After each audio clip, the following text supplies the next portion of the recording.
All right, we'll call the meeting to order at Sandwich, I think. 12:04 for our special budget meeting.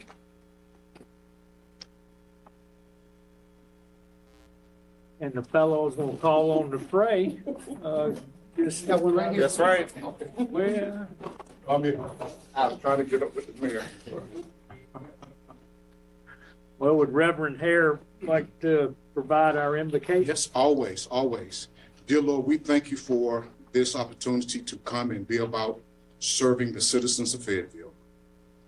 Lord, it is a very difficult treading through this budget this year, and Lord, we ask you to help us to do what's best for our citizens. In Jesus' name, I pray. We pray. Amen. Amen. Thank you, Councilman. We all stand and face the flag.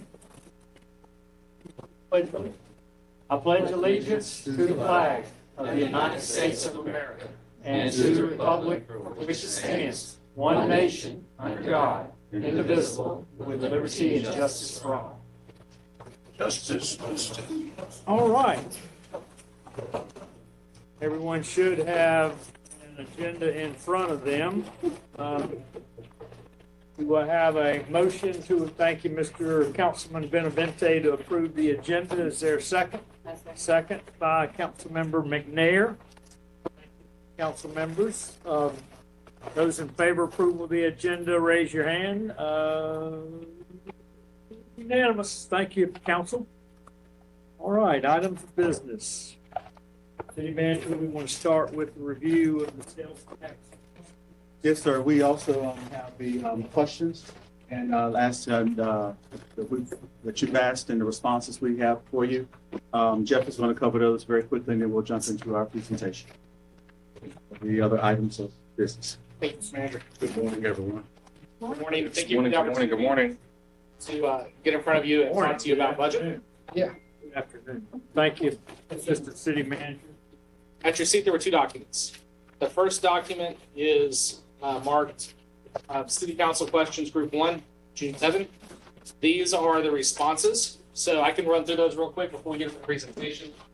Some of them overlap, so you'll see some of the same information in both. But I wanted to go ahead and get these to you. These are hot off the press. We were still working on them as late as this morning. The first question was concerning the $2 million to Martin Luther King Park, MLK Park, and why that's showing up in this year's budget. Really, that's a function of appropriation. It was part of fund balance to be able to give that to them this year if it's required. We needed to appropriate that money. So it's, from a fund balance budgetary perspective, it's a wash, but you had to see that as part of the appropriation to make it work.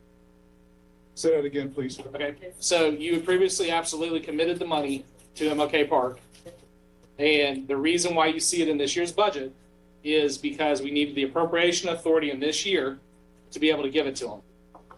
At the end of the day, it's a budgetary wash because it was already accounted for in prior years. We've just continued that appropriation into 2024 so that if it comes time to give it to them, we have the authority to give it to them. And we don't have to come back to you to do that. Okay, well, then why do we have to have the, what you call it, Appropriation authority. appropriation authority?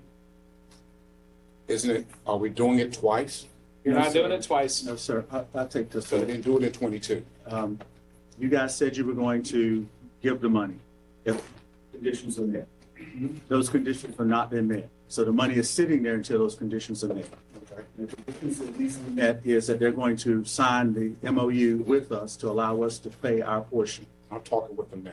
If they, for some reason, don't sign that agreement in this upcoming 12 months, then next year when we're sitting here, you would see it back as $2 million because until we have that agreement, That stage. till we get to that stage that it goes. But as a counterpoint to that, the council also approved $6 million or so to the North Carolina History Center. We gave the first group of money for that, and that was in the current year's appropriation. We also see, was it $3.3 million that is in the upcoming year? But if for some reason that money does not go, does not leave the city, or they don't take it, or it's on hold, then you would see that in your books until we actually convey the money. The same thing with the Black Voices Museum. that $450,000 is still here. And will still continue to show up until that money it goes to the purpose or expenses out for what it is. That is just an accounting or budgeting piece, but it has no, unless y'all were to come back and say you want to claw some of those back, and that would be a whole nother conversation with the city attorney. Very good. Thank you, sir. Okay, the next question was concerning the agreement with the County Parks and Recreation, and can it be revisited? The answer is, we currently operate under a 2004 agreement, and I owe you a copy of that agreement. The termination clause in that agreement requires that you give them a 12-month notice by June 30 of each fiscal year. Essentially, the clause is to give everybody a year to plan. So if you want to negotiate, if that's the council's desire, I think what would be appropriate, and Madam Attorney, correct me if I'm wrong, as Douglas is not going to play attorney, I think what would be appropriate is to notice them that we want to renegotiate the contract by June 30, the agreement by June 30, and then spend the next year developing that agreement. Question, Councilmember Hare. Yes, sir. I know that I brought this up. I'm pretty sure several other members, I did hear it more than one time. Are we going to do that? Is that has to be another meeting? Can that be an item? For that to be sent back? Or we need to, because does it have to be within a certain period of time by the 30th, since we're already in June? That's correct. City Manager. Don't recommend that council take this up. Just say it straight out. We're asking for the additional money for the indirect cost, which and the county's requested a meeting with you guys on, Pam, when was it? The 21st of this month. That will still give enough time for you to discuss it. But the county Parks and Recreation District tax also pays a portion of the operating expenses for your pool, because they don't have pools out in the county. It also pays for a portion of Gilmore Recreation Center. It pays possibly a portion for the skate park, for those facilities that they all enjoy. Senior center. The senior center, a portion of that goes in. So it's not just the facilities which are external. This would be a great work session topic for us to delve in, because none of us were here I wasn't here when Karen was, when the agreement was actually put together in 2004. But we are asking for additional money for indirect cost, going from $60,000 to $500,000. But it is more interwoven than just city and county. So, Councilmember Jensen, and then I've got a question. So mine is not as much a question as it is my thoughts on this is, my thoughts are that if we do not do this in the next, what's today, the 5th, 25 days, we add another year onto this. The fact that it has not been renegotiated, anything since 2004, we're almost on 20 years. I understand. I fully understand that it is a wide scope. I do. But I also do understand is that, as we have talked about over and over about the sales tax agreement, that we have just brought in Spring Lake for Parks and Rec too. That, that is a county, which I think is something that needed to be done. And I'm very proud that we did that to partner with Spring Lake in this. But I think that we need to do something to open it back up. But if we do another year and, we have an election coming up, this council can change, and then we just go right back again for the people that have the knowledge of what's going on. So I think that we need to have the conversation with them on the 21st and say, yes, not that we want to not do it, but we're saying that so we can negotiate next year to figure it out. But to do nothing, I can't accept that. Do you want to respond? I did. What would be helpful for us to prepare for the 21st would be if the council has interest, if you could tell us what the interest would be that you would like to have because what I'm concerned about is that the agreement is that they're paying what they would consider their share for the operations outside of the city. They're also helping us with some of the operation costs inside the city. Again, on some of the senior centers, the pools, the Gilmore Rec Center as well. We've asked them for an increase in the indirect cost allocation, which they've not responded to in a favorable way yet. So that we clearly need a response from that. But if there is an interest to have additional cash beyond for like a management agreement on top of that, beyond the indirect cost or whatever, then that would be helpful for us to kind of be able to work through that. One second. Adam, if I can, Mayor Pro Tem, Adam. I would say, in addition, the county has actually built things that we use for our city residents, such as Lake Rim, Parks and Rec, correctional facility, also swimming point. So those were actually built with county dollars. Before they were annexed into the city. Correct. So they have put capital into the system. So this is a perfect topic. So if I may, I want to follow up. As you tell me all these things, I've been sitting here for 10 years and don't know what it looks like. So for me to make a decision, and not that I don't trust you and I don't, but I want to see the contract. It's been 20 years and this is not the first time that this has come up. We have talked about this for 5 to 6 years. And I'm going to use Mayor Pro Tem's thing. We don't know what we don't know. So I think that needs to be brought to our attention so we know. And if the county is paying more than their fair share, then we need to thank them. But we don't know. And that will make things a lot easier on some other things. All right, Councilmember Hondros and then Hare. Thank you, Mayor Pro Tem. Manager Hugh, you mentioned those indirect costs are 60,000 and we've asked for 500,000. I know the 60, or presumably the 60,000 is from the original agreement. Yes. Where did the 500,000 come from? We actually ran Numbers or just a? We ran the numbers. Adam or Jeff.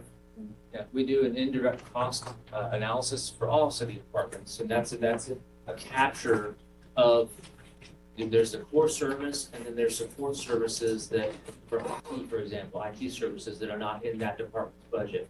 So we do, a third party does an analysis across all departments to understand what the indirect costs are. There's one for this as well, and that study is based on the last audit, so it's the 21 audit numbers, but it has shown over time that it's steadily increased. Now, again, we weren't here when the 60,000 was established, and maybe that's what it was then, but that number is now approaching $500,000 specifically for the district. Right, but the answer to the question, so it's a real number, they're real numbers. Yes. It's not just a. Oh, no, it's based on the science and method that we use for all departments. So a couple things to piggyback on that, and I've been to a couple Parks and Rec meetings just to hear what the citizens have to say, and that's a very passionate board. One thing they're always, the conversation seems to always go back to 2 or 3 topics, and one's always an aquatic center. So yesterday I had to let them know that there was I could see no way possible that the city of Fayetteville could build an aquatic center on its own, and tried to share my thoughts with them that we need partners for that to even be on the radar with Cumberland County Schools and in the county, which some of them may have liked, some of them may have not liked. But the reason I bring that up today is because we're talking about that agreement and costs. And for example, I didn't know when I made some of those comments yesterday that the county does pay some costs for some of the pools, some of the other things. So I think it's important for us to know as council members and the staff what we're paying for, what other, whether it's Eastover, Grace Creek, whether it's Cumberland County, what they're pitching in, so that when we make comments, they're factual and accurate. And then the last thing I will say is that agreement that was made in 2004 is almost 20 years old. I think it just goes back to other topics and other items we've discussed in the last 10, 12 months, that any kind of agreement or any kind of strategic plan, once it hits the 5-year mark, I think it's prudent to revisit it. Even if, once we review it, everything's good, and we just say, hey, it was reviewed, it was revised in 2023, nothing needs to be changed. That way, we have a 2023, the last revised date, as opposed to a 2004 last revised date. Councilmember Hare. Doug, Mr. Manager, if I'm understanding correctly, you were saying that, well, I don't know, I'm not gonna say you were saying. It does the county, well, are you saying that they're already paying maybe past what we think already and what they're paying?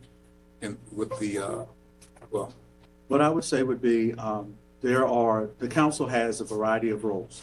One of those is also to look at the budget, but also is to look at equitability across the community and services in the city and outside.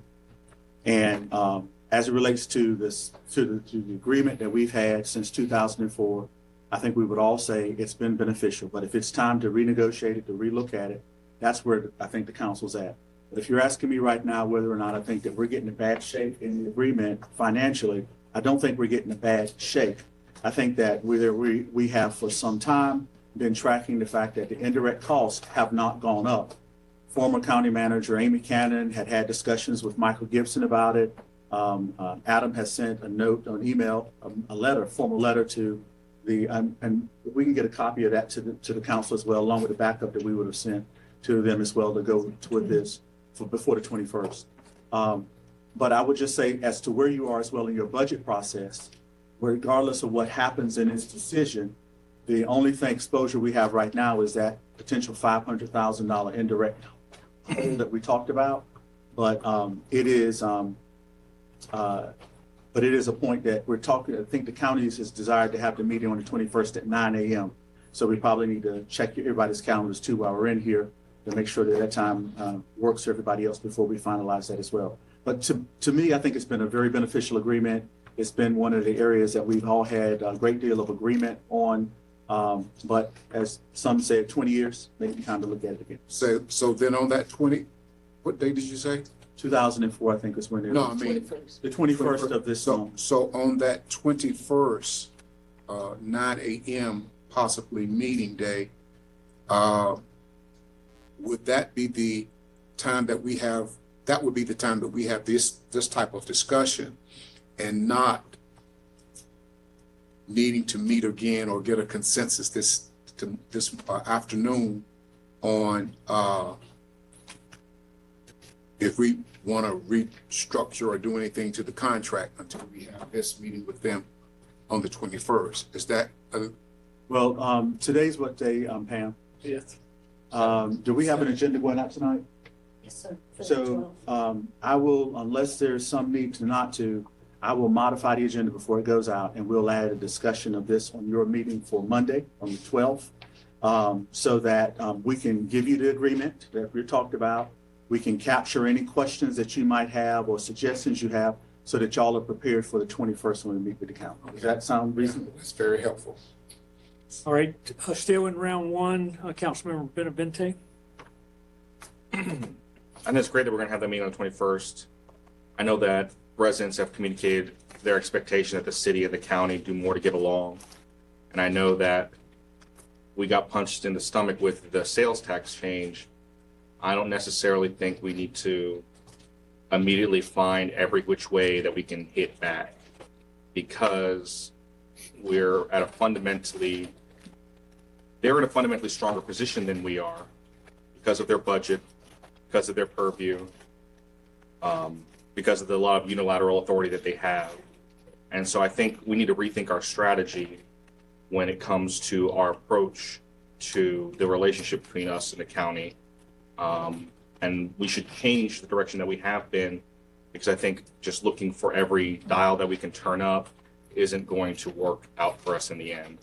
I think that's somewhat what the city manager is trying to share with us, that the assumption that we can just turn the volume up everywhere may not actually get us the results that we're looking for. Round two, Councilmember Jensen. So, I have two things. I think everybody is misunderstanding what I am saying. What I am saying is, we had a contract from 2004 I've been sitting in this chair for 10 years and I've never seen the contract.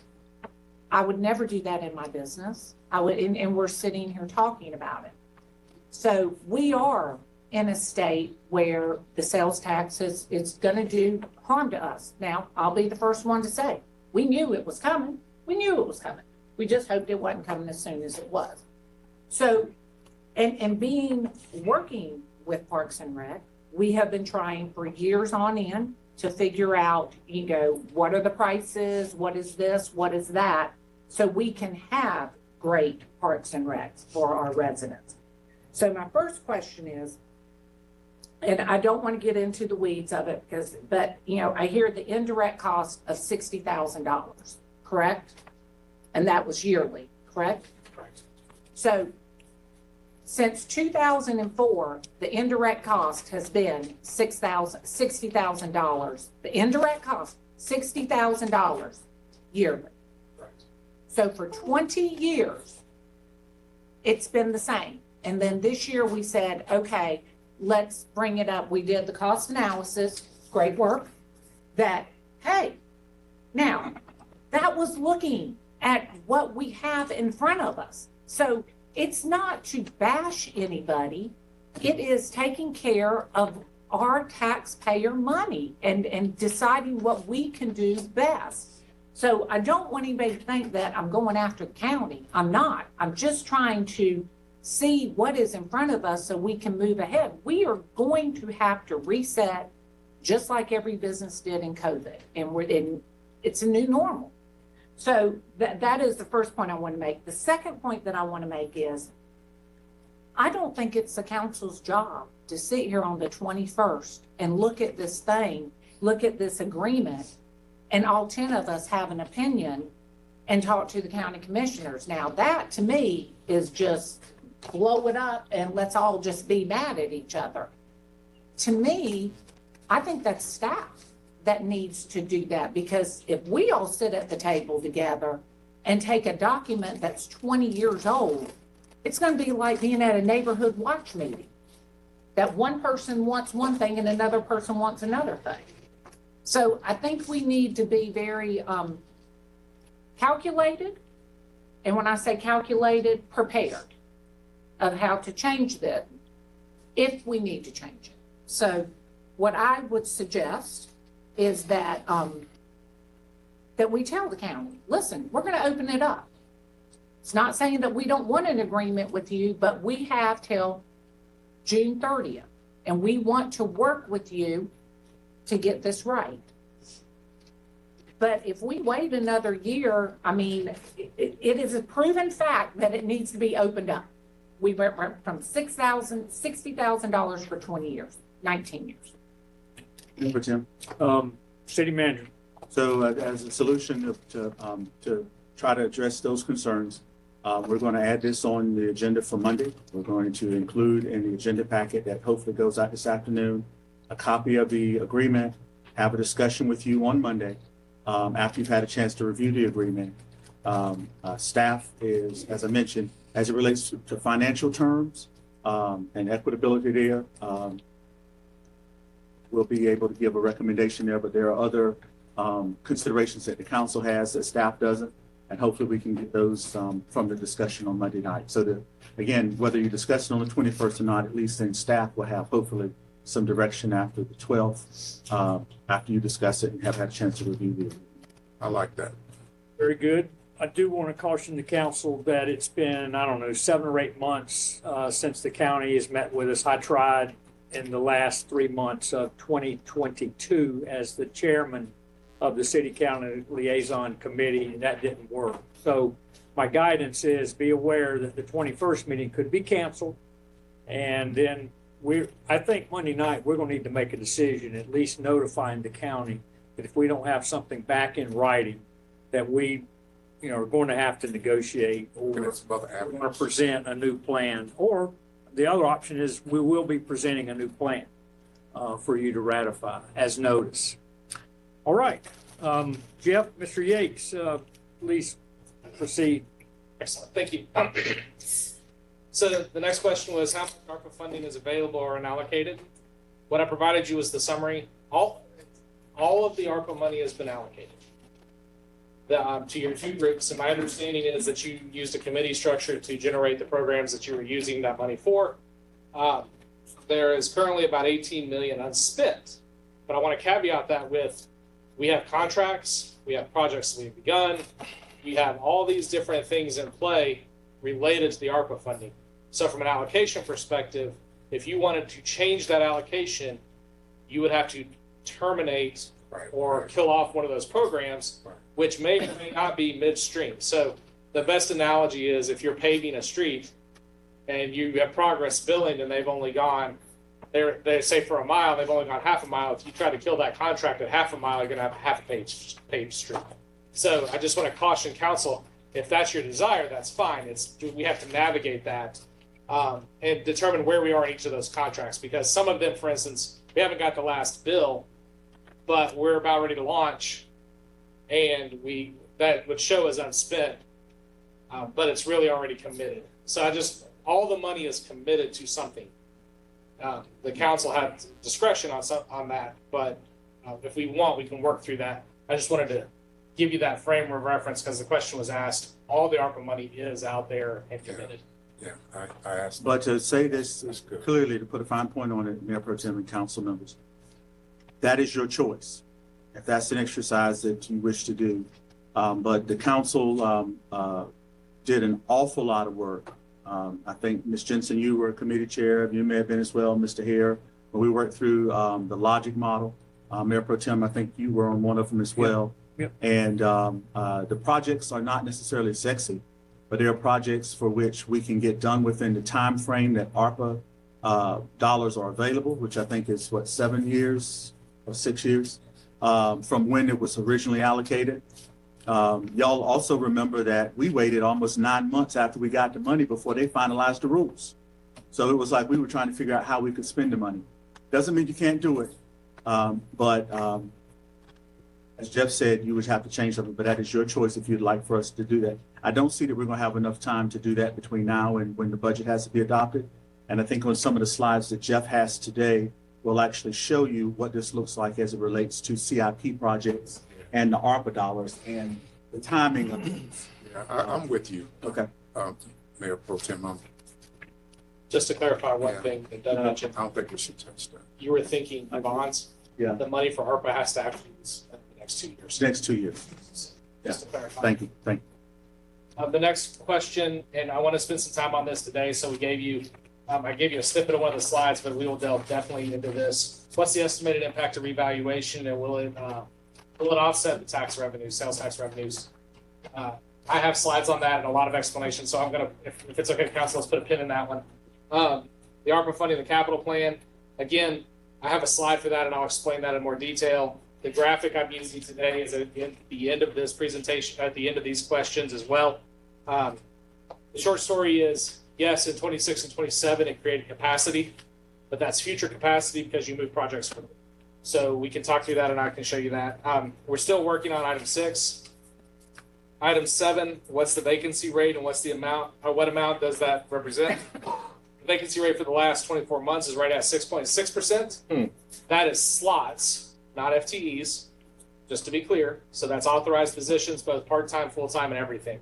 And then this table represents what the budget's been in the past, what the estimated vacancy rate that was built into the budget was, then what the actual expenditures were related to that, and the amount of funding additional to the initial estimate on vacancy. So this is in the presentation today. I'll walk through it in a little more detail, but I'm happy, but I wanted to put it in, that's one of the questions. So another Yes. way to say that, Jeff, is when we tell you that this budget year, we program 10% vacancy savings.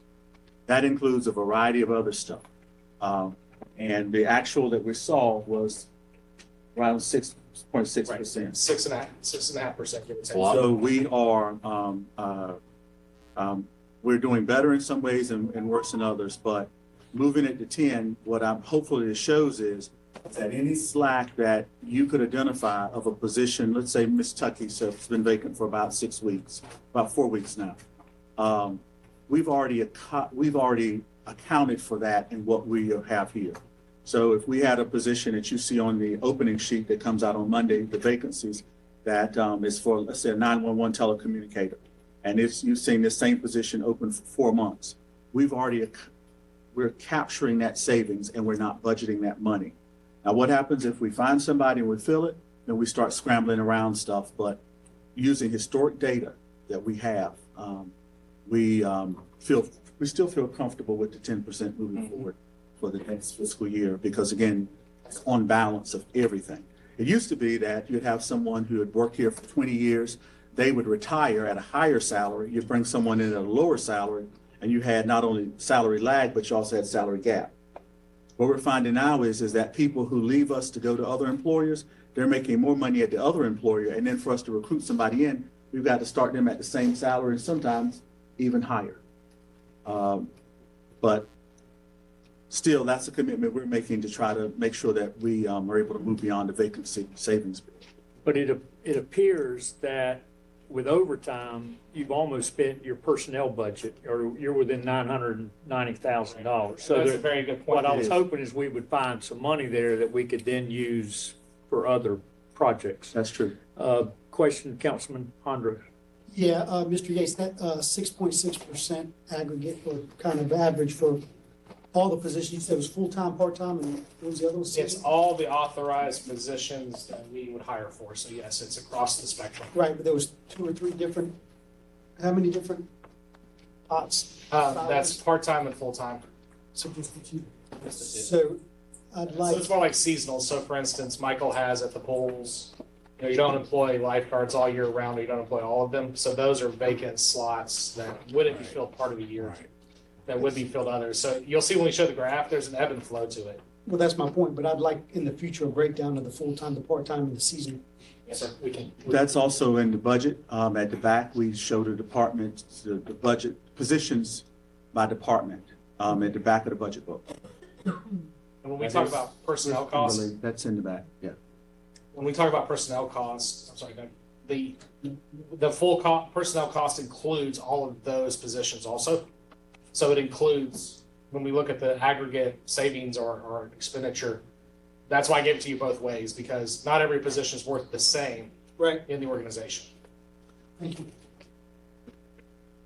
Okay. The next one is the capital projects that are in the pipeline that are currently unfunded. We are still working on that one. Public policy concerning mandated services. Our policy, the council doesn't have a policy per se on mandated services. Obviously, you're going to follow the general statute. I will say this, the city is a couple of 100 years old. All the services you provide are a buildup of all the councils for you, their desirous services that they added. So there are some mandated services that the city has to provide, but you don't have a policy other than the general statute that says we're going to do these things because they're mandated. What this is your service package you offer is the buildup of policy decisions from the council from all before you. We can certainly spend a lot more time, and I'd have to defer that to legal as to which of that, but that's a short answer to that question. Do we conduct an employee survey, and is it reaching all the positions in the city? The answer is yes, we do conduct one, and it's voluntary and available to everyone. We obviously don't mandate participation, but it is not limited to who can participate in that. What's the capacity for the license plate fees and related revenue? Right now, we're still working with the UNC School of Government to affirm possible uses of those. But for every $5 on that fee, it generates about $650. So you have $20 worth of capacity. And that capacity, though, is limited, we believe, to streets. And so the question that we have in front of school government is to determine whether or not how broadly can you interpret streets and debt service on that? Beyond, we know what a street is, but what else could you interpret that for? Could you use it to pay debt service, let's say, on something related to infrastructure? So we're looking if there are other ways that we can leverage the $20 capacity we have. But we're already tapping out $5 on transit and also for general use, which is permitted. So if we increase the vehicle registration fee, could ago to help decrease the amount of general fund money that we're putting towards transit, the 3.5 million? We've already maxed out on transit. We've got $5 for transit, which is the max that we can do there. So but that's some type of statute. It is involved. statute, and if we can, Kimberly, if we could, I've got that on my desk, if we can send that to the council as well as part of the budget chronicles. As it's easy to read, but I don't think that we're going to be successful in getting a different interpretation for the school of government, but it doesn't hurt to ask. All right, Councilmember Hondros. So that and on the money, if we chose to increase the license renewal fee, how much do we budget annually for street maintenance? In there a figure? So if we just switch it around and use the, You taking general fund dollars is what you're saying? Well, instead of taking, how much are we spending? well, I got you. Is we do Powell bill funds. And so we get so much money from Powell bill, and then we have to charge back against it to make sure we draw down all of that. In years past as well, y'all have also allocated additional money for repaving to get from, remember we talked about 30, 40 years repaving down? We changed the formula, but we can come back and give you that breakdown of how much money we're spending for that. The thought that we had about the additional capacity, to your point, is like the Blanton Road bridge that we're talking about behind Fire Station on Bragg Boulevard. That, on the face of it, seems like an eligible purpose. But that's maybe also something we could have NCDOT or other people pay for as well. But that's the type of capacity we're looking at. But we can get you a breakdown of how much we're spending, Kimberly, on street repaving and the sources of that. Powell bill being the largest one. Thank you. Okay. The next question was concerning the aquatic center included in the capital improvement plan. There's not an aquatic center in the capital improvement plan, just for clarification. What is the breakdown of the 15 capital vehicle leases? We are still working on that, to be clear. Then the capital funding indicates $9.5 million of new vehicles. However, there's only $3 million of recommended lease revenue. So the way that the amount of funding is determined, the way that the amount of money is determined on the vehicle leases is based on the capital need. So the $3 million figure set aside for lease revenue, the lease revenue was based on the capital need, not based on maxing out what you can lease. If you lease more, so if we triple that figure to the $9 million mentioned, that means you'll have triple the payment coming up next year. So what the staff does is we use a based on the capital plan and the available funding through the 5.07. This will come a little clearer when we look at the capital funding plan. But that number is based on capacity within the capital program, not your ability to max out your debt. And that's the short answer. Mm-hmm. What's the amount of cash the city would borrow based on the recommended budget? $3 million is what we're looking at in lease revenue for the vehicles. There are two other components of debt that are included. The general obligation bond debt, which we will be putting in front of you to go ahead and authorize that, because as you know, you've authorized the purchase of land for fire stations and so forth, so we need to get authorization to do that, to appropriate that money. Then also stormwater revenue bonds are contemplated. Both of those issuances will be based on the spend and the projects, because we don't want to go to the market ahead of time or before we have to, because right now the market's fairly volatile. What we want to do is wait until we build up a critical mass of cash need to be able to do that. But it's going to be based on guaranteed maximum prices and those other components. Keeping in mind that when you go for stormwater, particularly, the LGC is going to look for you to have a GMP on your project, not just an estimate. Their major concern then being that you would issue less debt than you need to complete the project. So then please separate the amount needed for debt service and current obligation of the 5.07 cents. This graphic I'll go for in more detail in the presentation, but this is a summation of that I think you've seen before in your prior years. Can staff provide a comparative Parks and Recreation fees for our sister communities? We're working on that. What would help for us is maybe if there's a specific fee you want to compare, because of course Parks and Recreation, all of them provide different packages of services and that kind of thing. So if there's something that's specific you want us to dig up, that we're happy to do that, or we're happy to try to do a comparative. But not all recreational systems provide the same services. So, I know Councilman Jensen, that was your question specifically. But So Councilmember Jensen. I think what I was asking for, and maybe I didn't say it clarify it. What I'm looking for is when a child goes to sign up for a sport. You know, I'm looking at, a big one for me is daycare. You know, what is our, I think that we need to know that number and to know that, that maybe we can maybe get funds up at the state to help us with that because we are in dire need of daycare. So you know, we can't solve it unless we know what our peer cities are doing and what we have. So that's kind of what I was asking. And when's the last time that we raised the fee? We may have to do like we do at church and ask everybody just to slide all the way down to the road, you know what I mean? The scooch in. Councilmember Hondros.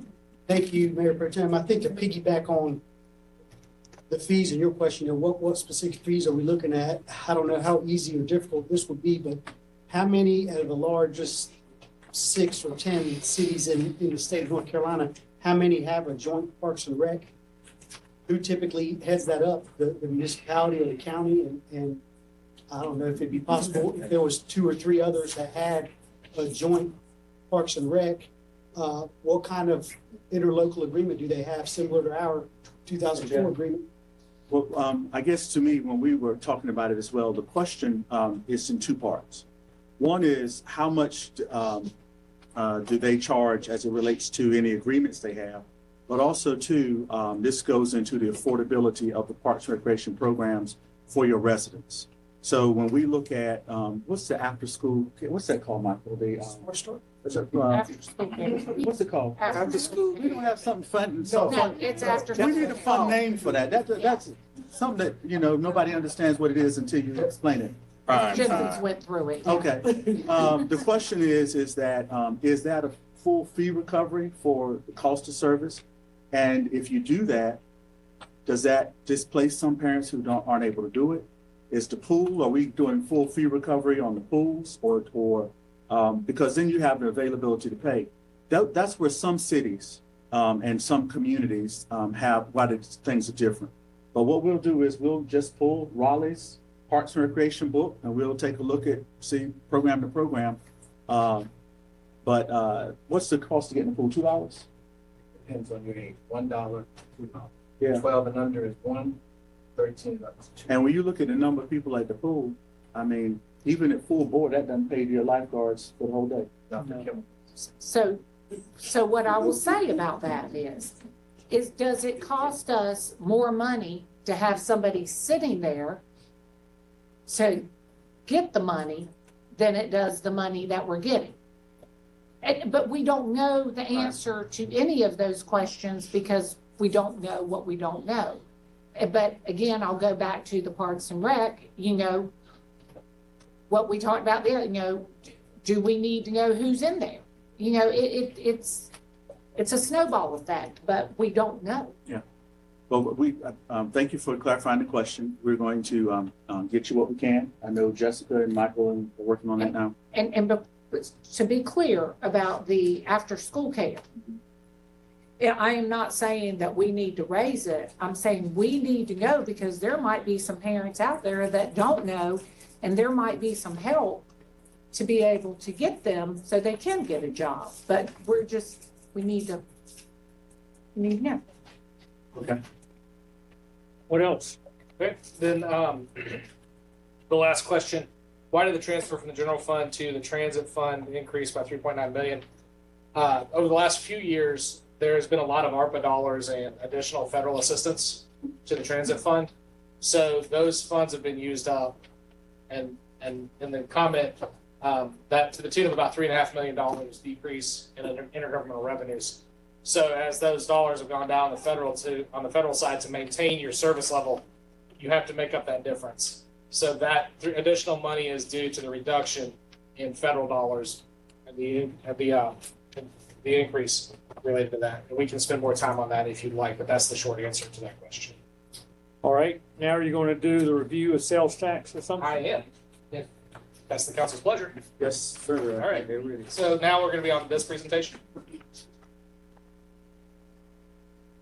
And so today we're going to talk a little bit about sales tax assumptions, review of the ad valorem tax assumptions. We're going to look at the efficiency, and then I want to talk about, I added on at the last second the capital funding plan because I wanted to kind of outline that for you. Always keep in mind, in addition to the work sessions, we're happy to meet with you if you have specific questions or you want to get a little bit more in detail around a specific component of the budget. We're happy to do that on a one-on-one basis. Just let us know that's what you would like to do. So I wanted to spend a few minutes talking about sales tax, the allocation methodology, because I feel like that there's a little bit of confusion around this, both in the public and maybe out there in the general population. So when we look at sales tax, in North Carolina, there are two methodologies. And I want to set aside all your annexation agreements for a second because they're referred to as hybrid. But generally, there's two methodologies. One that is based on population. It's called the per capita methodology. And then one that is based on ad valorem. And it's really based on your levy. It's the value of your taxable tax base against your tax rate yields the levy. Then it's a percentage of the total levy allocation. So traditionally in Cumberland County, you've used this version of it. Take a population for all the cities, you add it up, 592,000, a little bit more than 592,000. Then you say, okay, of that, Cumberland County is 57%, Fayetteville represents 36%, and so forth. So then you would just take your total sales tax. So if you had $100 million of sales taxes, 57 million would go to the county, 36 million would go to the city, and so forth. That's what you had. What a good plan. All right? And this was done, and I'll point out, this is not 342,000 population outside of these cities. It's in addition to, okay? So a resident of Fayetteville is also a resident of the county. Fair enough? Yeah. Okay, everybody understands that aspect of it, right? So if there's not 342,000 people outside of these cities, that's in total, okay? So now we change over to what the new system is. And this is after 26, and I'll talk about what happens between here and there in just a second. The ad valorem, this is based on 23. When the value, in this case, the ad valorem, the levy, the tax levy for the county, which is inclusive of all the values within the cities, is 209 million and so forth. Ours was 72.5. You add all those up, you get to a total levy for the county of 292 million, 292.6 million. Then what's the percentage of that? So in this case, as you can see, the county goes from almost 56% to 72% of the total pie. It's a zero-sum game, okay? That pie always equals 100%. Okay, Councilman? Question, on the population, so the county's 342 is inclusive of all the municipalities. It is. Everything.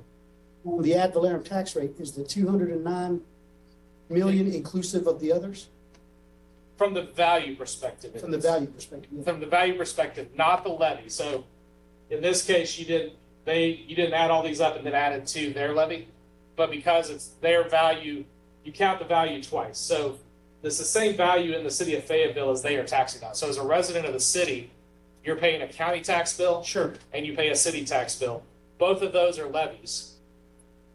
And they stack on top of each other. So the county gets credit for its part of that levy. The city gets credit for its part of that levy when allocating it based on percentage. So they're able to be counted. It sounds confusing, but they are getting counted twice. No, I get that part of it. I just, the 209 million, does that include all those other values? Yes. Not their rates, but their values. Values, yes. Okay? So if you as a council change the rate, the county's levy won't go up at all. Right. Our levy will go up, which means this percentage would change slightly. So different than population. If the city's population went up by 6,000, then their population will go up by 6,000 as well. I That's guess, the difference in the two methodologies. let me ask it a different way. Okay, If you go to the Cumberland County GIS or you look at your tax bill, you have an assessed value yes. for a property. If it's in the city and the county, it's the same assessed value. I'd like to see a comparison or a list of the assessed values, if that's possible. Well, I want to put a point on this. It shows how the system moves. Right, And how the system moves is how the county has decided to make that change. right. We can answer that question, but that potentially could take a lot of time to explain how the system works. But the decision point is the county made the change. And this is the result of that change. I hear what your question, and we'll pull aside to get that, but That's not important for the Well, budget. Maybe that's a question for. it is, it's a good one, it's a good question, it's a good question, but it is a good question.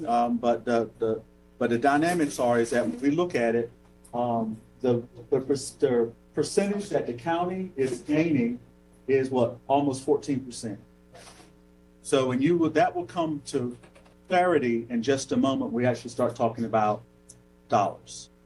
But they get that, so that's 13.9 due to population. A change in how they look at distributing the money. Sales tax are called state collected local revenues. I'm surprised I remember that. So you pay here, goes up, and the state then says, we're going to take a little bit of it, we're going to spend some of it here, here, and here, and we're going to send it back down and let the county commissioners decide how they want to allocate Okay, it.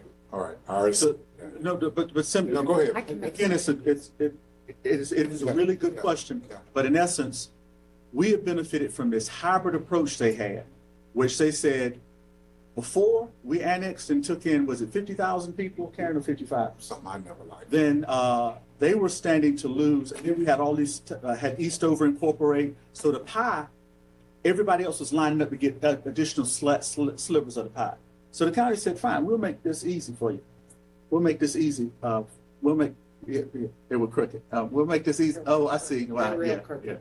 yeah. We'll make this easy for you.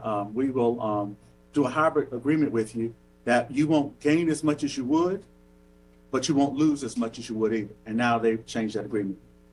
Mayor Pro Tem, I think. What I was gonna say is when a business pays their sales tax, you go in there and you pay your state, and then when you're from Cumberland County, you cut out your, I think it's 2.25%, and that sales tax goes to Cumberland County, and then that's how I was trying to explain. It is All of it. all of it. Your 2.25% goes straight to Cumberland County, and then they. Those are the local option sales taxes. So to kind of bring us back to, I wanted to show a real clear comparison then. Here's what Cumberland County per capita versus ad valorem methodology. They're going up from 57, almost 58% to 72%. The city is going from 36% of that total pie to only 24% of that total pie, or 25%. So this is just the comparison between the two. And what stings the most here for all of you and everyone else, and again, it's the county's choice, and I thank the county for keeping the agreement as long as they did. But where most of the sales tax generated. Right here. So that's the part. But it's the county's choice. And every time I saw Amy Cannon, and we had this agreement several years ago when Mayor and others had negotiated it, I said, thank you. Just, thank you for the hybrid agreement, because the numbers are stark, as you see. So, Ms. Simon, Councilmember Jensen. the only thing that I want to say is we're sitting here as leaders of the city. When you buy local, this is showing right here how it helps our economy. And that's what we need to tell our constituents, because we are minus $8 million, but every time somebody buys local, it comes to us. And if you go to Raleigh or if you go somewhere else out of Cumberland County, if you go out of the city of Fayetteville, it is not coming to us. So if you can buy the same thing in Fayetteville, you need to buy it in Fayetteville.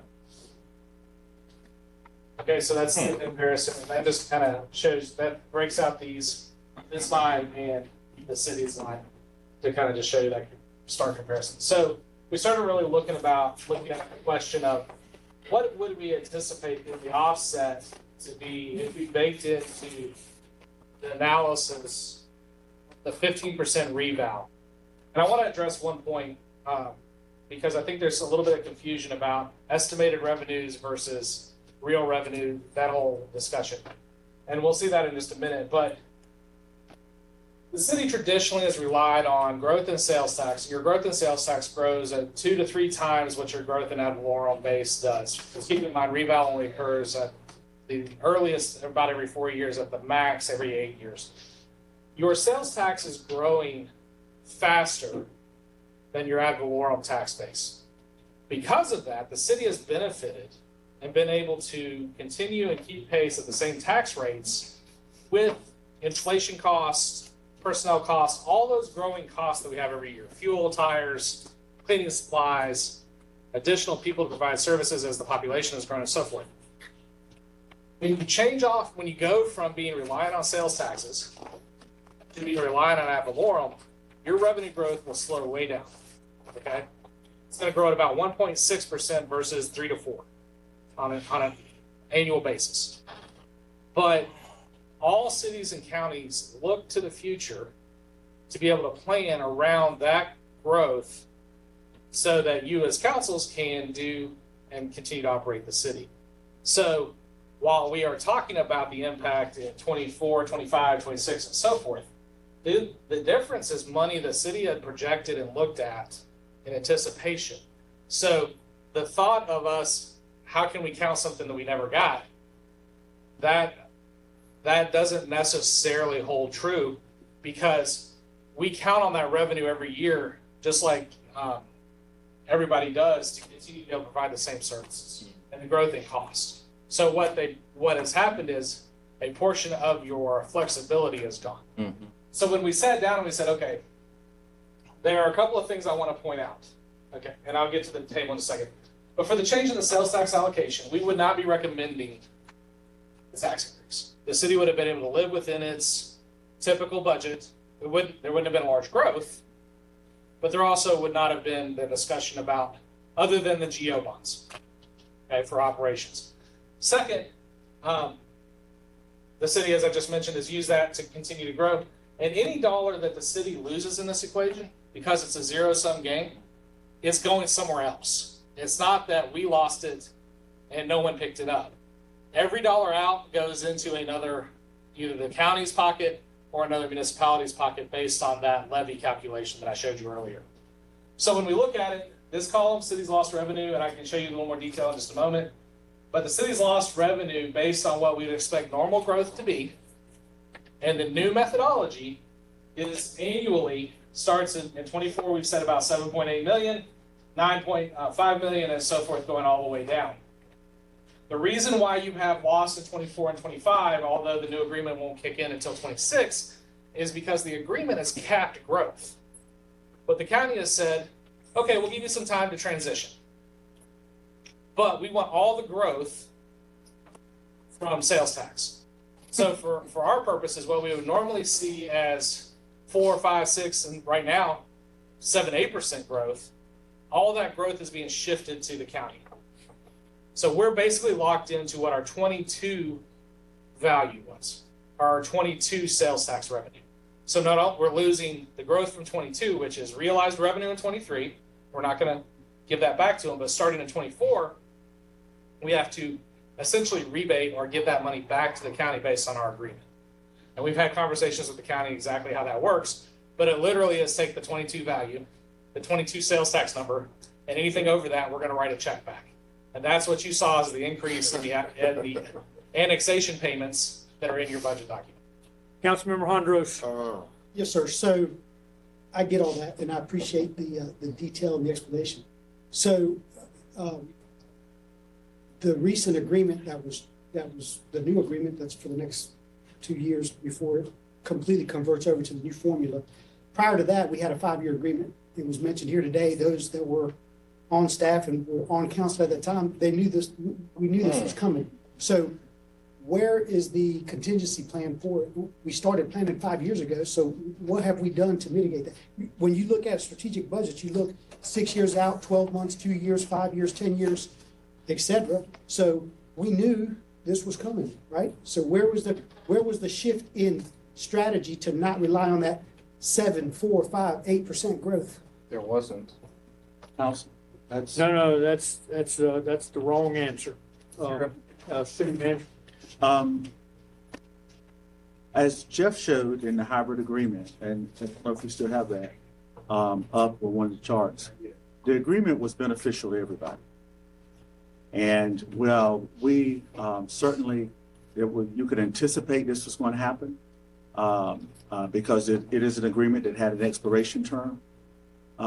We did not, nor did the council, anticipate that the county would make this change this year. We did not. Could have, would have. I think that if we had known even months earlier that this was something that they were contemplating changing, and the original was to end the agreement, just to say it expires. The council may have made different decisions about asking the voters for $97 million in jail bond referendum. But the strategy that we have is the same as we had before, which is, what is the founding date of the city? I think it's 1783. 60. So we're like at 240 years. This is a huge issue, but there is no contingency plan that we could have identified that would have taken up $17 million because we did not anticipate this being something the county was going to do. Yes, point of inquiry, so there was no contingency plan. They did it because they can. No. That's not the question. I get all that, but we were told that there was contingencies, and now we're being told that there wasn't contingencies. No, that's not true. That it, you just said it, there's no contingencies. We have been negotiating with the county for years on this, and we made some assumptions based on what they told us, that they were going to delay this decision for a number of years. So therefore, we proceeded, told staff to develop a bond issue for our citizens to consider. And now, because of some decisions the county made, we've got to, there's no need to get into a blame game and blame previous councils. They made the decision because they can, and it's called leverage. We have none, they have it all when it comes to this type of an agreement. Councilmember Benjamin. I think the question from Councilmember Hondros was, were there contingency plans? I commented that there weren't any. I heard the city manager say there weren't any. Whether it's because we didn't anticipate or whatever the reason is, the point is simple. We didn't. So for you to say that that's not true is incorrect. We didn't. Well, I think we're saying the same thing. Review I think many we are saying the same different options, so you can call it whatever you want, but we plan for major changes. One major change a number of years ago we looked at was the 82nd Airborne Division leaving Fort Bragg and 15,000 troops gone. How was that going to affect our city? We studied those sorts of things in committees. So, we look at things that could be very detrimental to our city. I'd argue And this our- is one of them. And, Much more likely. but they have the right to do what they did. So we've got to just deal with it. All right, what else? Okay. So that's the sales tax piece. Finally got your answer. Excuse me. Question. Excuse me, yeah, my Councilmember Dawkins, when you say we, who are you referring to as a we? 20 years ago, 03 to 05, Okay, thank you. on my last specific example. Okay. So the next part of this calculation we can show in more detail in a moment. We looked at the per penny value. So this gets to the question of what happens when we anticipate rebound. Based on the sales assessment ratio, which is a comparison of what the assessed value of a house is against what it's actually selling for, we can determine or estimate about a 15% right now rebound. That's a guess based on these measures, and these measures are significantly lagging. But for our purposes of this analysis, we use the 15%. The value's clicking along. 1.45, 1.51, then you can see the jump in 2026, which is the impact of the reval going from 1.54 to 1.73, just under $200,000, or right at 200,000. When we compare that to the lost revenue, how many pennies would it take to make up the lost sales tax revenue? Now, granted, if you were to do the 5.1 in year one, then that number changes exponentially going down.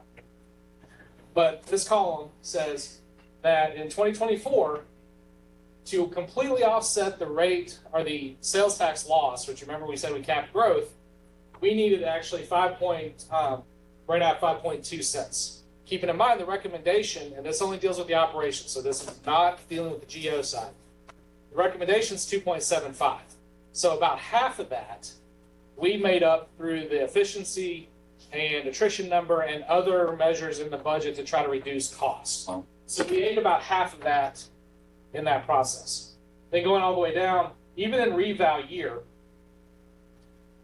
you're short about 12.7 million. You'll still need about 7.3 cents to make up the difference, even with the reval impact. Okay? So the sales tax analysis, when we look at the original agreement, if we were just to continue on taking out hold harmless and adjusting for the annexation agreements, hence the term net, this is what we would have planned to get. So all of your planning, all of your bond discussion, all the other stuff was centered around this plan over time. And you can see big growth. We went from 39 to 45. We would have gone to 46 and so forth. Under the new agreement, yes, ma'am. Excuse me. I'm logging off for my brother's graduation. And if you have any other questions, I'll send them in. Thank you. I appreciate it. Thank you. Under the new agreement, you can see then that this changes and goes 39, 37, 24, and this is because our realization in 23, we have to give back that money to the county. Slight decreases, and this deals with the annexation agreements and how some of those givebacks work. Then when we hit the new agreement in 2026, that loss settles out at 12.7 million, and that's the same 12.7 million you see here. It continues all the way down. Now, I will point out that sales tax does begin to grow again after you reach that new agreement. You reset your base, then you continue to enjoy the growth. Okay, so that's why you see it. But remember, 4% of 50 million is more than 4% of 35 million. So the real dollar growth goes down, but you do start to grow again. So it's kind of a dip, if you will, in that sales tax. When you look at the ad valorem values, and when we talk about total taxable value, there's actually 4 components. There's the real property, which is your house, your brick and mortar, and that kind of stuff. There's your personal property, which is machinery, equipment, and so forth, and businesses and that kind of thing. There's motor vehicles, which is what everybody drives, right? Mobile homes, so forth. And then there is the public services property, which is the utilities, PWC, or not PWC, but any of those utility train tracks and so forth. So they're all valued differently. The reval really deals with your real property, your houses, your brick and mortar. The other 3 categories are set on depreciation schedules and the Machine Act. All right, and the state sets the public services value. So when we talk about 15%, it's 15% on a subset. About 3/4 of the value, roughly about 12 billion of that 15.2 billion is on real property, houses, apartments, that kind of stuff. The rest of it's those other categories. Mm-hmm.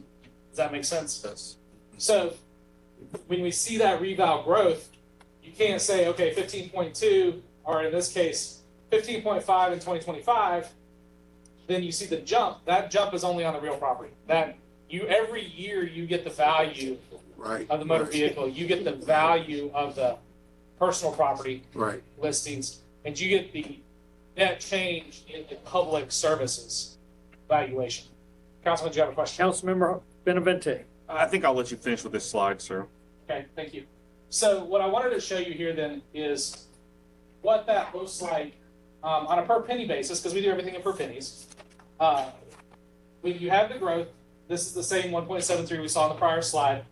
That growth nets to about a 12.7%. Now, I will tell you, one of the reasons why we closed a little bit of that gap in that we saw in that tax rate earlier is we pushed up our motor vehicle number significantly, pretty aggressively in our estimate. Motor vehicles, and when you buy one, of course, tax and tag together. Every time somebody buys a license plate, they pay that tax. So we've been fairly aggressive in that estimate. So we'll see how that plays out. But that's part of that growth of 4.13% is because we pushed up our motor vehicle estimate. For apples to apples comparison, I wanted to give you, if the rate stayed at 49.95, what's the additional revenue growth you would get each year? So your big year, of course, is reval. This would assume you kept the rate the same. And when you talk about revenue neutral, what we're talking about is adjusting this rate against the value to yield essentially the same penny value, if you will. Or a penny is always a penny, but to negate this revenue growth. Okay, and in the formula there's a little bit of slack for new growth, new construction, but generally, assuming you kept your rate exactly the same, this is the revenue that you would generate. So when you look at this compared, all else being equal, 12.7 million loss against your high point in your growth of 9.8. So while reval will provide a little bit of an offset, some of it won't completely offset that discussion. Gotcha. Councilmember Benavente, then Jensen. Yeah, I have some flawed logic that I want you to help me correct in my understanding. We know that it's become almost just a common thing to joke about that the same crummy 500 square foot house 10 years ago was, $80,000. And now, no improvements, no nothing, that's $150,000. And it has more to do with just, inflation and a bunch of other factors that makes that property that much more. It's not because it's in a better location. It's not because it's got modern amenities.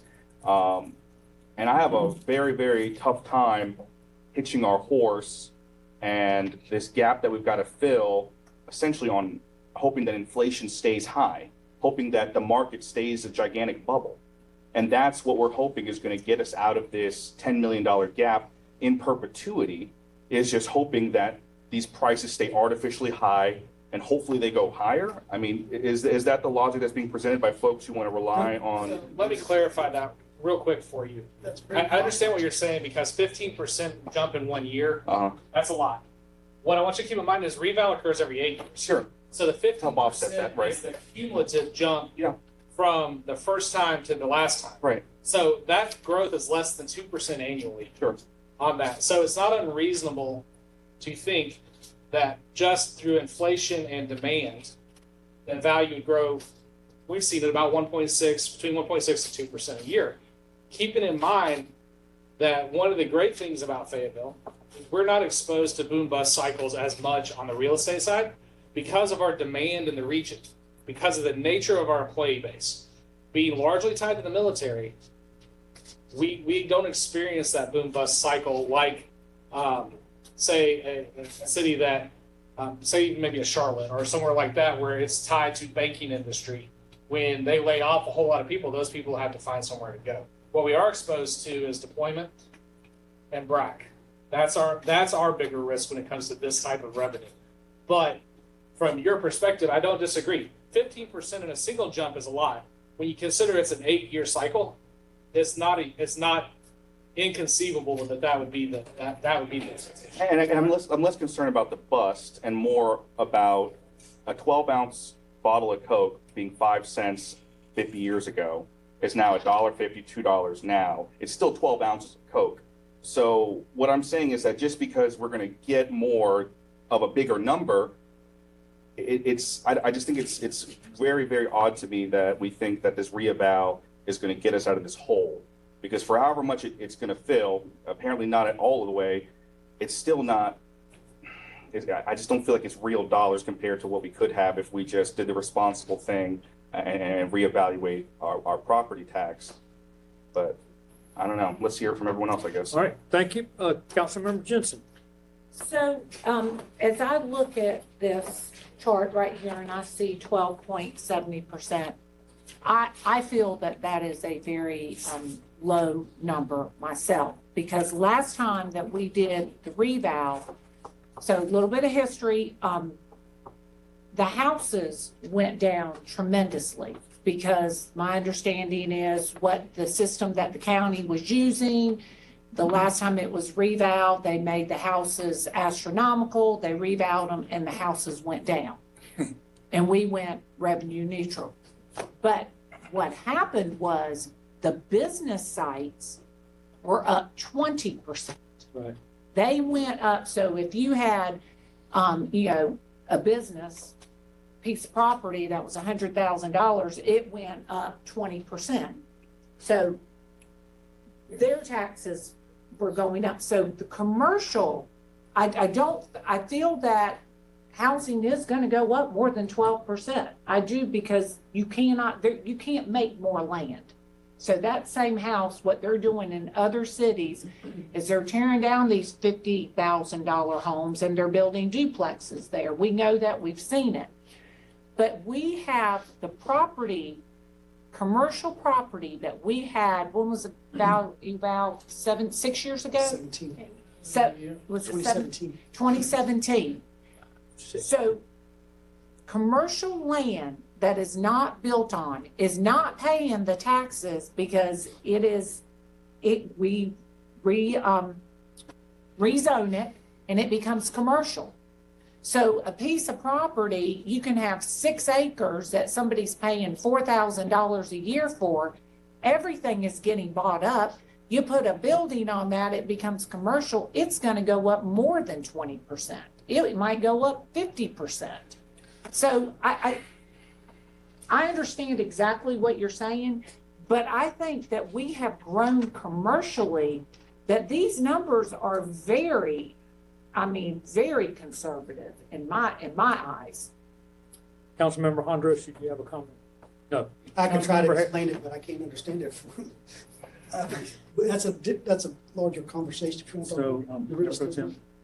Tem, when we did the last revow, the values, as Jensen said, fluctuated. Instead of going revenue neutral, which normally means that you would you're required to publish the rate at which you would bring in the same amount of money.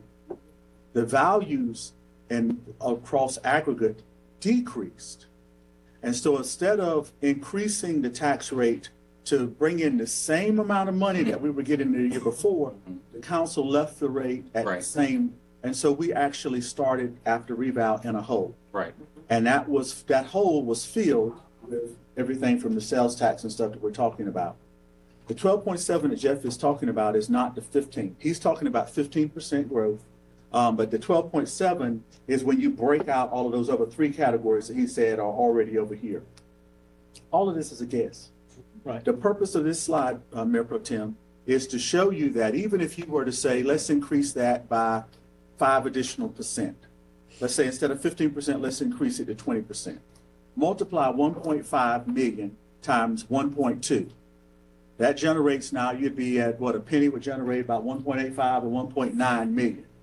Multiply 1.9 million times 49.95 cents. Yep. You still have a hole of 12 that does not match the $12 million in sales tax that we would have anticipated we would have achieved. That also anticipates that in 2 years from now, in 2026, that inflation does not continue to go up. It does not anticipate that the cost of providing services and goods doesn't go up. That's just apples to apples, not looking at the reality, which is in 2 years, the employees' health insurance may go up, the cost of goods and services may go up. This is just to kind of answer the question that was made, which is a good one. Reval will help. It will help a great deal, fill that hole in, but it is not going to fill the hole that is left by the sales tax change. Correct. Councilmember Hare. In looking for this reval savior, do we take into consideration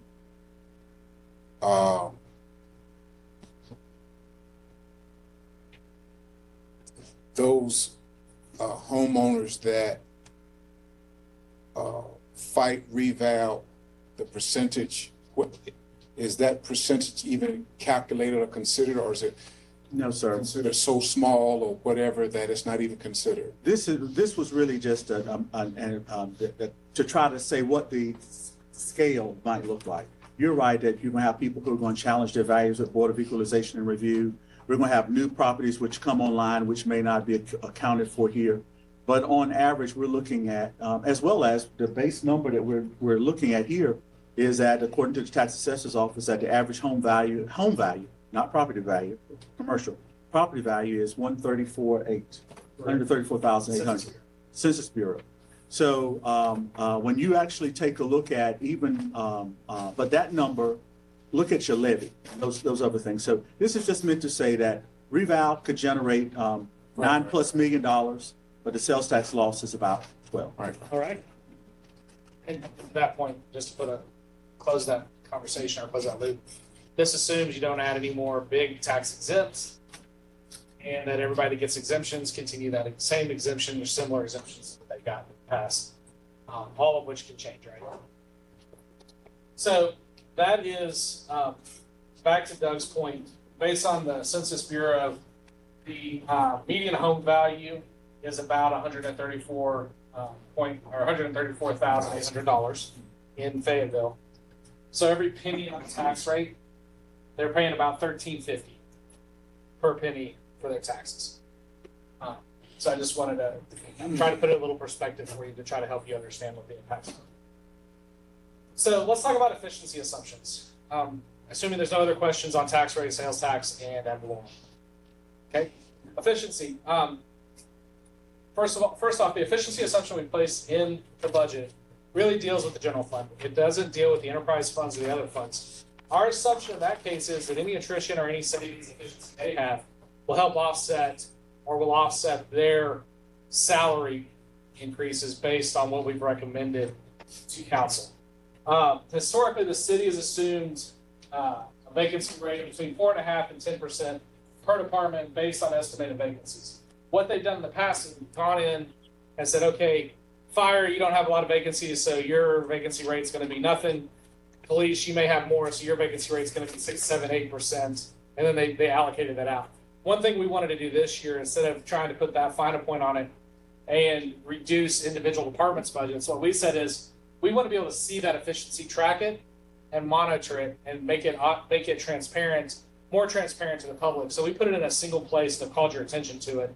So it's not spread across. So when you're looking at your budget document, all of the personnel costs in your budget document, with the exception of the other appropriations, is fully loaded at 100%, while traditionally it's been at 4.5% to 10% reduced. The efficiency assumption is benchmarked, that's an important piece, to 15% of total costs. While we use that as the benchmark, we don't anticipate getting all 15% out of salaries. What we're saying is, we think that about 15% is what we'll save, which equates to that $19.8 million number. But we'll get it through other things too. For instance, we may not buy as many of something, or the estimated cost of fuel changes. We may not need the extra set of tires, those kinds of things, which is not uncommon. So when we look back over the actual expenditures, when you take out personnel costs or take out transfers, that's not unreasonable. About 10%, between 5 to 10% of the budget sometimes doesn't get completely spent every year. So we made that assumption. We're trying to eke out every piece of savings that we can find in the current budget. So let's talk about the vacancies. When we talk about the last 24 months, this red line is average. We see we ebb and flow. Okay, so the blue graph is obviously the vacancy number, right? Positions, not FTEs. And two big things that cause part of these peaks and valleys is that when we are hiring seasonally, those positions are no longer vacant, and our academies for public safety run in cycles. So the fire chief talks about losing 2, 3, 4 people a month. Those will go vacant until he starts another academy. So he'll build up 4, 8, 12, then the start of an academy, hire 12, and that vacancy fills up. but you typically, for the public safety academies, don't hire interimly in between. So it's not unexpected that you would get this jagged version of it. There's not an average, but on average, we can say 6.6%. The way that we look at it then is, okay, if we were to compare that to budget, because not every position is worth the same, what do you spend typically against your budget? So this is the past from 17 to 23, what we believe or what the budget was. Keeping in mind, this is already adjusted for vacancy savings. So these are the budget adjustments for vacancy. So this number is already reduced by that percentage. What we actually spent and the difference.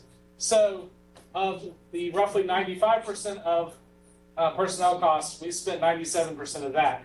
So we would anticipate having some form of savings.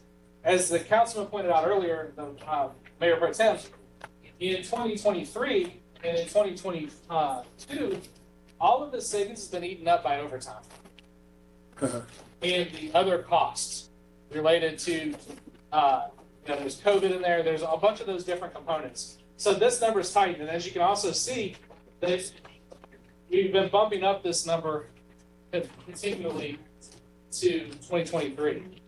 So it's tightening, but we still feel comfortable with our estimate at this point. But I wanted to point that out. The other thing is when we look at the budget for 2024, we have adjusted overtime. So we didn't hold overtime at the 2023 amount.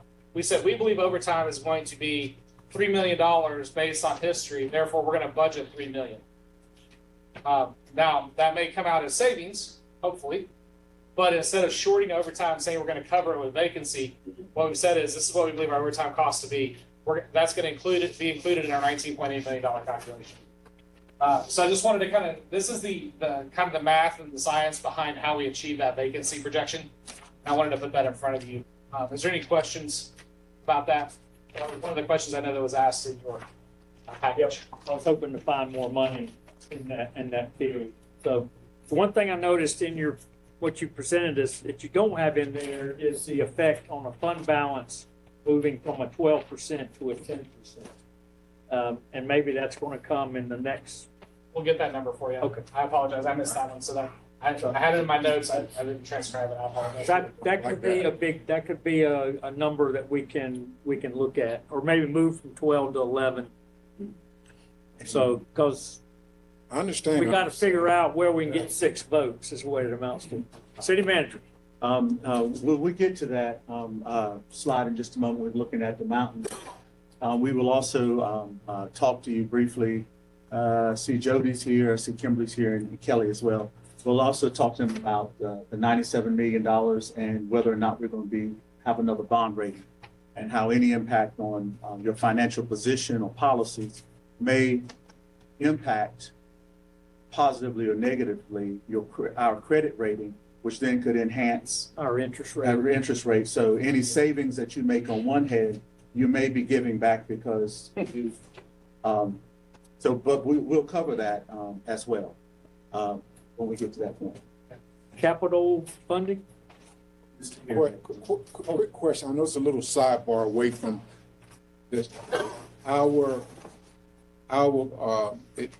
We have to be voted on. The budget has to be approved by when? June 30th. June 30th. And so one thing that I am feeling good on is with the compensation for our team. When does that go into effect? Would that go in August? It'll be July 1. June into July Typically, 1? it goes into effect August 1st. It's part of the July 1st The budget. budget is adopted July 1, and then we have to stack it to payroll. Yeah. And for employees who are still on probation, they would not get the bump until they enter their probationary period. And so if employees leave while on probation, they don't get the bump. All of those things as well. What happens if a budget's not passed by June 30th? You would have to go through what you would do would be like a continuation. And you would have to do like an interim, and you could only spend what you have moved forward. So we would probably look at it and say, okay, every week that we stay open, Jody, what would that be about? We would pass an interim budget for this. About 180 Yeah. So, million. but I think we're where we were today and what the remaining slides are, we still owe you answers to 3 questions that Mr. Yates went through, and we will get you that information. What today's presentation was designed to do was to around some of the assumptions we think we heard from council. Number one, is there a way that you, and we'll get in this in just a moment, about ARPA. Can ARPA be reprogrammed or reclaimed so that we can take that money and do less with it and take some off of the fund, well, off the capital funding plan? We're going to show that now. And are you talking about that 18 million that's left? No, I'm not. I'm trying to say the questions that we were trying to answer. Okay. One was, is there a way that the capital funding plan could be adjusted downward and you claim that money to pay for operations? So basically finance list, and we've got a slide for that. So question about how ARPA could be used and the timing for that and whether that money could be reclaimed and could then be plowed back into operations. And we've got an answer for that. We also had a question about how revaluation would impact and potentially if there was a way, if we could coast for 2 years, whether or not revaluation would be not a catch-all, but whether or not it would take the bite and sting off of the sales tax agreement. And I think we've answered that as well. Once we finish with this, Mr. Hare and the council, your job really is then would be, we've delivered to you a budget, a recommended budget that accounts for reval. We've given you a budget that accounts for ARPA, that accounts for the capital funding plan, that accounts for the GEO bond referendum of $97 million. And what we found is, even after, as Mr. Yates said, we pushed up the revenue assumptions. We pushed them up. Even after we've said we're going to take 15% of the budget and we're going to underspend that, there's still a gap. Mhm. So we're telling you we're going to get more revenue than what we've told you we're going to get in the past. And we're telling you we're going to take 15% out of the budget. We're going to underspend it that much. And we're still a gap. Of course. So at that point in time about a budget being developed, that's when the council would have to give direction after you've had your deliberation to say what type of revenue you want to authorize us to come back with adjustments to the budget we've given you on. Whether it is, I don't anticipate it's going to be Wake County. Wake County went in asking for 3.25 cents, and the council commissioners came back with, was it 3.75? Because there was a huge need they had for additional paramedics. I don't think that y'all are going to come back and say, here, Doug, here's 5 extra cents. But maybe we can hope on that tonight as well. But Go ahead and hope. yeah, but we're almost at those slides, and so because we are at an hour and a half, I'm asking Jeff to kind of get these. Councilmember Hondros, question? Yeah, so we covered a lot of the questions that's in this packet, but my initial question from the very first small group budget work session has never been answered, and that was, I specifically asked, and I didn't put it in an email, maybe that's the problem, I need to shoot it back to you in an email, for options. So what would it look like if we stayed neutral, stayed the same tax rate we're at now, what it would look like with one proposed increase, what it would look like with another proposed increase. So, And that's once we answer these questions here, that's where the council and y'all's deliberations come back and say, well, the pay raises that we've talked about are $6.3 million. The 2.75 generates Wow. 4.6, what is that? I'm looking for somebody. What's that? 2.75 times 1.5. $4 billion. So even if we were to say we're going to take off the 2.75, then what options are y'all interested in? I need to reflect back on that. But we can get, I think y'all are going to get there, but I asked if you're proposing a tax hike, I want you to propose what we could cut. well, we have a structural hole in the budget. And there is, unless there is a reset of the services that y'all are willing to authorize, it literally makes it we're already telling y'all 15% of the budget we're gonna underspend. I think we're getting to the same point, but let Jeff finish the slides and then we If it can was have more. easy, everybody would do it. So this is the capital funding plan. And what this shows is basically these lines represent the outstanding existing debt, standing debt, and then our lease revenue debt. And the way that the city has historically done this is based on the amount of financing we take out on our vehicles, is how we fund our capital plan. The question about ARPA and moving those projects forward created capacity essentially from 25, 26, and 27. That this white area right here is the capacity that you have to do projects. So in theory, you could bend the tax rate line in the future. You could absolutely bend the tax rate line, not in 24, and probably not in 25, but in 26 and 27, you could bend that line to match, or you can do additional projects in those years. You can't go backwards and adjust, because these are existing commitments and this money's committed. But going forward, this white capacity is the availability of either additional projects or to be able to bend that tax rate in accordance with that curve, if you will. So, but this answers the question when you ask, traditionally what you would see is this should be lined up with what your capital is, but when you move those projects forward using the ARPA funds, you created a little bit of capacity in future years. So I don't I understand. have, no, I'm sorry. This piece. Yes. That's vehicle financing? Yeah, so this is the way that the capital program currently works is each year the city goes out and borrows a portion of its vehicle replacement program. That's lease revenue, but that then creates capacity in your budget because you take the money you would have spent paying cash for those vehicles, and instead you borrow it. So if you're going to buy $3 million worth of vehicles, and you got $3 million worth of cash, you go out, you borrow $3 million, and that frees up the $3 million that you would have spent. And that's how the capital funding plan has always worked. So when you have those leases into the future, that's what this peak represents, is the ongoing commitment plus the future commitment of that funding strategy. So where's that funding in the previous years, 22, 23? That is, it's in the existing debt. It's in the green. So this would be the additional new debt coming on each year. So it's in your existing. So the green and the blue, you can't undo. City has an obligation to make those payments. The, for lack of a better, the salmon color, if you will, that's additional. Okay. The red line is what the 5.07 generates. Again, the white is capacity. So you absolutely, if you wanted to wait till you got right here, you could bend it down, bend your tax rate around that. Or alternatively, you could not issue.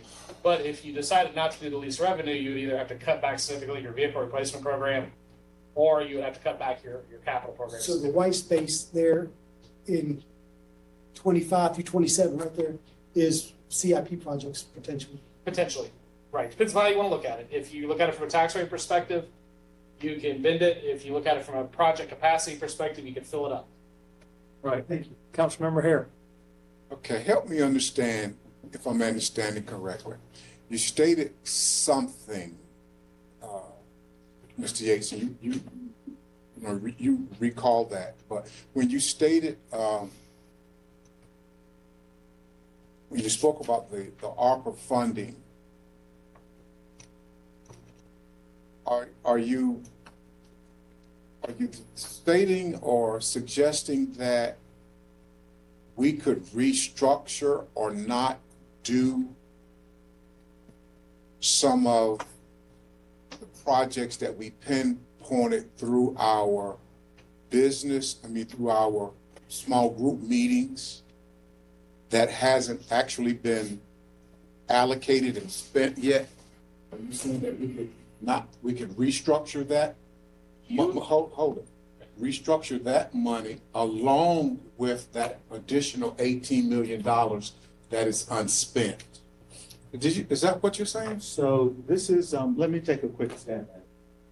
The whole idea of reallocating or taking money back from ARPA and using the ARPA dollars to fund some projects that is in your CIP, thereby being able to lessen the 5.07 cents that's dedicated. What this chart shows is that even if you did that, you said $18 million that's unspent, we're going to try to figure out how to spend that money in 2 years, because you got 2 more years to spend it. So we got to figure out how to do it. Even if you were to do that and spend it on the project, you still have debt payment on existing stuff that y'all have approved that is taking up the 5.07 cents that you already have. So Off the even- ARPA money, or any money. project. So the renovations on the 3rd floor of City Hall, all of that's already committed. That 5.07 is already committed, and the only time that you get some growth or opportunity to add something or take something away from it is that white space that you see there. But you have 2 more years to spend all of the ARPA money that y'all have already said where you want to spend it. So you got to go back and identify which projects in what state and which agreements in which state, and you can totally do that. You can totally do it, but it won't help with the 5.07, which is the debt, the capital funding plan amount that you have going to on the chart. All right. Another question? Well,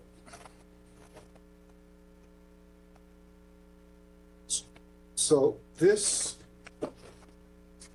2.75 increase that was a part of the request on the budget highlights, and the 4.25 on the bond.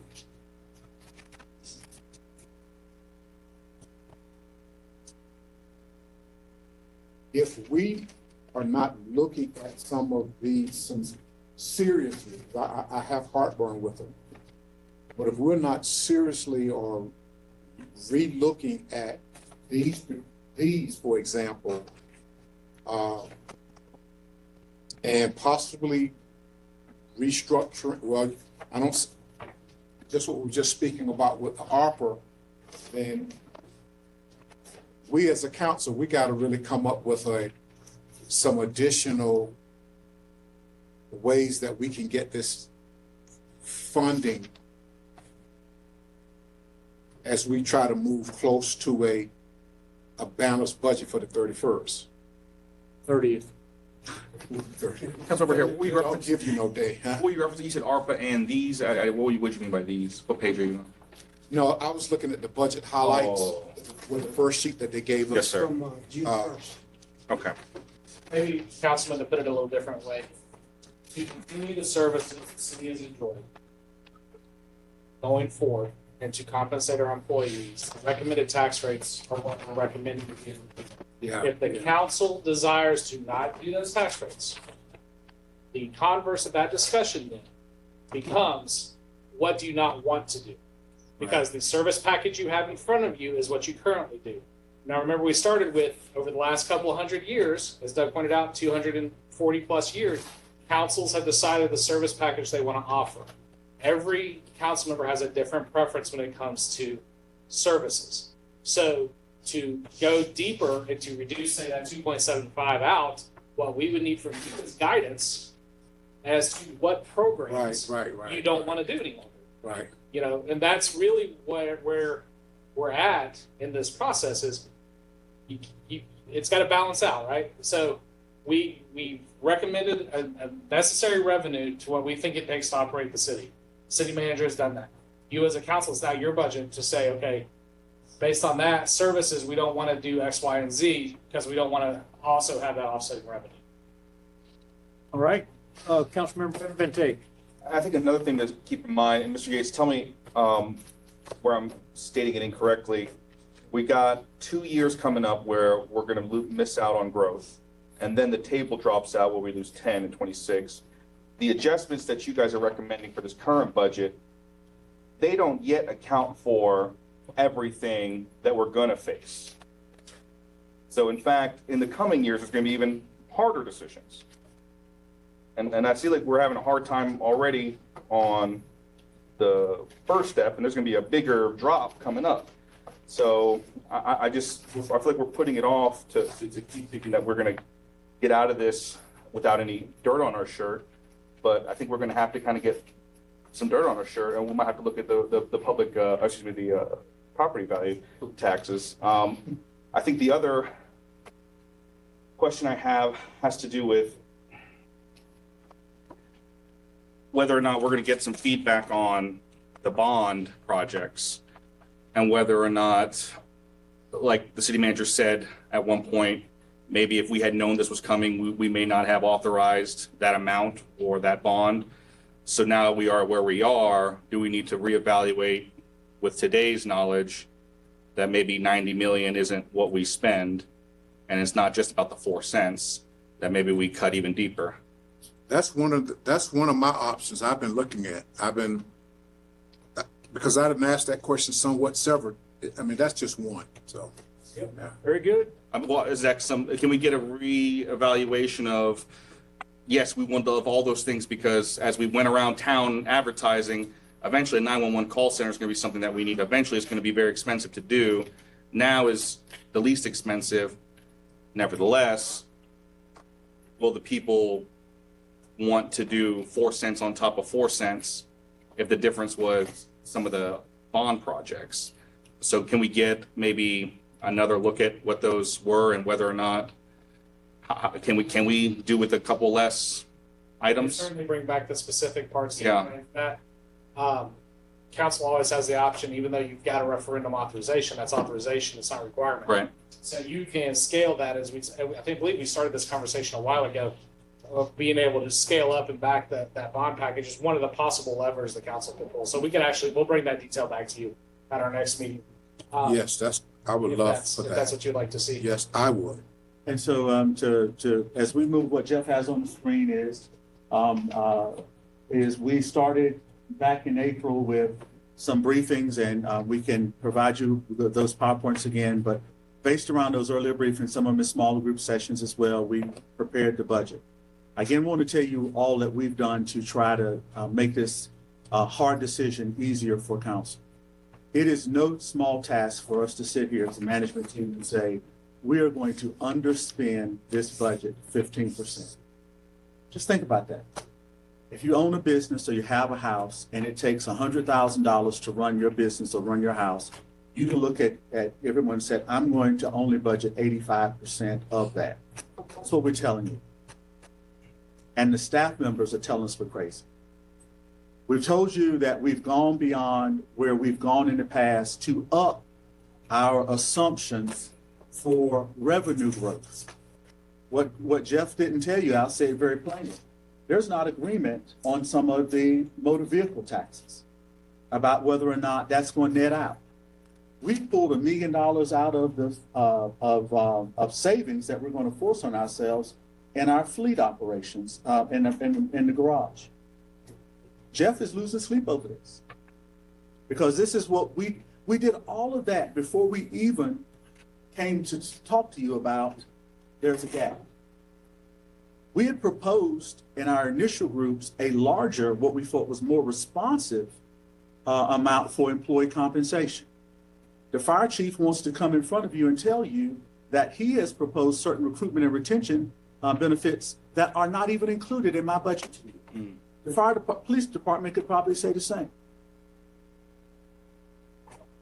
We did all of those things before we looked at you and said, I can't do this without a tax rate increase. Now, if y'all go back and say, Doug, I can't stomach 7 cents, but I'm willing to say that instead of 4 cents on jail bond, I'm willing to do this, or willing to do that, then we can come back. But to look at it, Michael, how much does loose sleep season cost you when you last looked at it? 88,000? 92. 92,000. Do you think you're going to get calls if we cut $92,000 out of the budget on loose sleep season? Yes, sir. All right. So those are the issues that I need the guidance from council. Some of that happens at this table, some of it doesn't. What we're going to do is between now and our next meeting is scheduled for next Wednesday. We're going to reach out to each of you if you don't call us first. And I'm going to ask to have an opportunity for staff to sit down with you to answer any questions that you have not asked in this session or others that you have. And then the Mayor Pro Tem and the Mayor and others will be gathering some consensus as we move forward. But the whole goal was we wanted to make sure we answered the question about can you or should you adjust the capital funding plan? We wanted to answer the question about what ARPA could be used for, I think so. whether revaluation was going to be something that was going to save us. Mhm. And it will in some parts, as well as to explain how the change in the hybrid system we have for sales tax collection going to ad valorem, how that is going to impact us. And I'm going to get you those, sit down with you to answer that question yet as well, sir. Okay. Anything else? Thanks, guys. All right. Move adjourned. Okay, Mr. Gates, come stand right here. Yes, sir.